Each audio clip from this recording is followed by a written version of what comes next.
नमस्कार, शिक्षालय में आप सभी का बेहद स्वागत है। मेरा नाम है Renu Yadav. Metals non metals का एक बहुत ही प्यारा क्वेश्चन है, आइए सॉल्व करते हैं।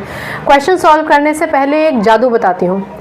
जादू ये है कि आपको किताब में लिखा मिल जाएगा कि जब मेटल्स वाटर के साथ रिएक्ट करते हैं तो मेटल हाइड्रोक्साइड बनाते हैं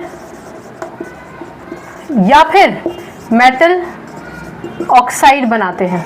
अब देखिए, मेटल वाटर के साथ रिएक्ट करेगा, सारे ही मेटल्स हैं और वाटर के साथ रिएक्ट कर रहे हैं, लेकिन कुछ मेटल हाइड्रोक्साइड बनाएंगे, बाकी कुछ मेटल ऑक्साइड बनाएंगे और इन दोनों ही केसेस में हाइड्रोजन गैस तो लिबरेट होगी ही होगी। तो हाइड्रोक्साइड कौन बनाता है, ऑक्साइड कौन बनाता है, ये तो धीरे धीरे लेक्चर्स में हम समझ ही जाएंगे, लेकिन ये समझना बहुत ज़्यादा ज़रूरी है कि आखिर कौन से मेटल्स ऐसे हैं जो वाटर के साथ मिलकर मेटल हाइड्रोक्साइड बनाते हैं। चलिए अब हम लेक्चर को शुरू करते हैं। तो लेक्चर में हमसे जो पूछा गया है, चलिए उसको लिखने के लिए हमें रिएक्टेंट्स लिखने होंगे।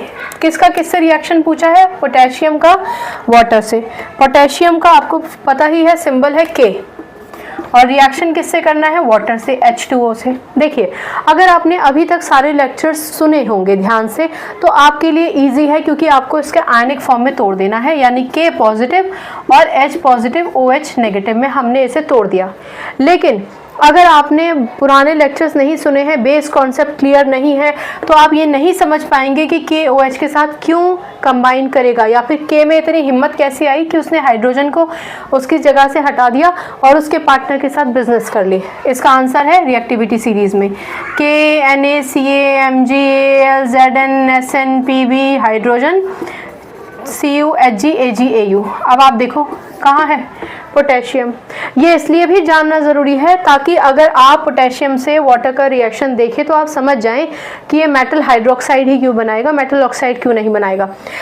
ये कहाँ है? टॉप पर, एकदम ऊपर, और हाइड्रोजन कहाँ है? यहाँ। अच्छा खासा डिफरेंस है। अच्छा खासा डिफरेंस ये इंडिकेट करता है कि भैया पोटेशियम बहुत ज़्यादा रिएक्टिव है, बढ़िया रिएक्टिव है। जैसे ही इसका एक्सपोजर होगा, जैसे ही ये पानी के साथ मिलेगा, फौरन रिएक्ट करेगा। ठीक है, चलिए इसका क्या मतलब हुआ, मैं इसको यहाँ दोबारा से लिखूंगी। K प्लस H2O, K हो गया positive, H positive, OH negative. आप जान गए हैं रिएक्टिविटी सीरीज से कि क्योंकि पोटेशियम बहुत ज़्यादा रिएक्टिव है, हाइड्रोजन को डिस्प्लेस कर देगा और इसके साथ कंबाइन कर जाएगा, यानी कि H पॉजिटिव को छोड़ देगा, K positive OH negative combine करेंगे। इक्वल अपोजिट वैलेंसीज हैं।